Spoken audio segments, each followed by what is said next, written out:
I'm Michael Shea in Arlington County. I'm Ellen Yackel with the Haven Shelter and Services in Warsaw, Virginia.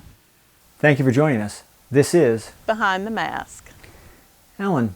How has the COVID pandemic impacted the ability of your organization to carry out its mission? The Haven provides services, shelter and services for individuals who've experienced intimate partner violence and sexual violence. And probably the greatest impact was that during the lockdown period, our calls dropped dramatically and requests for services dropped dramatically.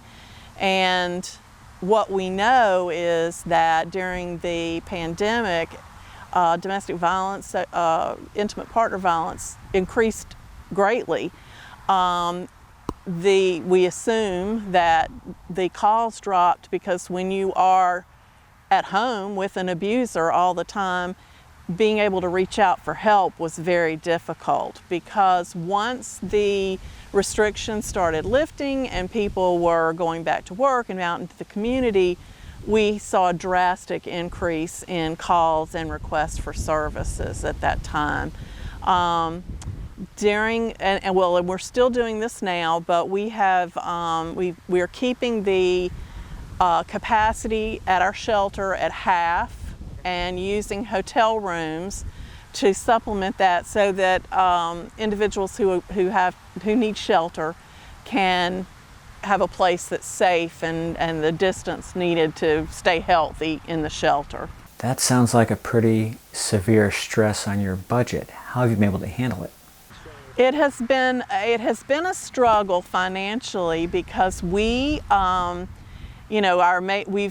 will be the third year now that we've not been able to have our major annual event in person. We had hoped that this year we would be able to, but people are still not ready in this community, and we have had a surge over the last month or so. So people aren't ready to do in person yet. So it has affected our ability to raise funds that we need in order to match federal and state grants and to pay for the things that those grants don't cover. So that has been a challenge, but the community has also been very generous. So we are holding our own at this point, but it has been a struggle for any nonprofit right now, especially if you used events for fundraising. It's just really made that difficult. But we've done a lot of neat stuff online that we've never done before. We don't make as much money with our bingo and that kind of thing, but people really enjoy it. So we are getting our face out there. And can you tell us about your schools program? Have you been able to continue that during this pandemic? We do. So our prevention programs in the school have actually been on hold, not just because of COVID, but because there has been a holdup of funding at the Virginia Department of Health. There are funds that we are supposed to get, but they have been held up there. We're not sure what's going on with that. So our in-school programs have been at a halt. So what we've done is changed our focus a little bit and working on some prevention programs within the community. And one of the things we know helps prevent violence is a community that is well resourced and uses its resources well. So that's what we've been working on over the last year, is working within the community to help us combine our resources and help the community coordinate the use of those resources. We also have, it was an extracurricular program called Do You. And actually the pandemic has helped this program.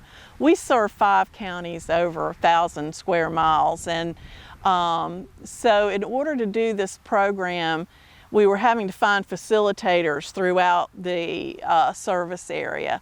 And when we went to Zoom to do these programs, suddenly we were able to draw in young people from throughout the area all at the same time. So this program has continued, and it's allowing young folks to come together and through art and other projects sort of distinguish what their values are and what's important to them and how they can make a difference in the community. So we have been able to continue that. We hope to be able to continue the in-school sessions as well. So it's always important to find different ways to connect with different students, but it sounds like with this technology, you've been able to connect with some students in your community that you might not otherwise have connected with. Exactly, yeah. And what's been the impact of COVID on your ability to deliver services to people dealing with the court system and protective orders? Yes, we were able to do that with the precautions that the courts were taking. If court was in session, we had staff there to provide services to individuals who were there for protective orders or assault and battery cases and that kind of thing. So Ellen, what's the best way for people to get more information and support the work of the Haven?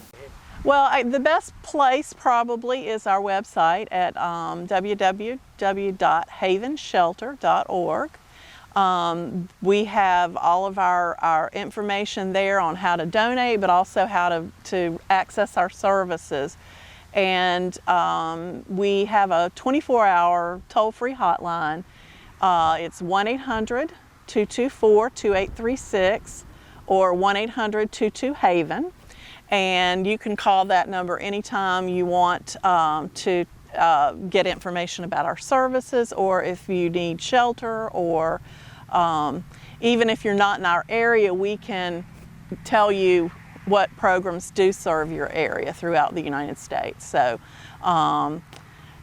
those are the best ways to reach out to us, and and the website will have information on how to donate. We're happy to take any donations, and we also have a thrift store that operates here in Warsaw, and we take donations there and have had some success with that as well. Now that also had to close down during the pandemic, so we are really now just seeing the traffic at the thrift store that we were seeing before.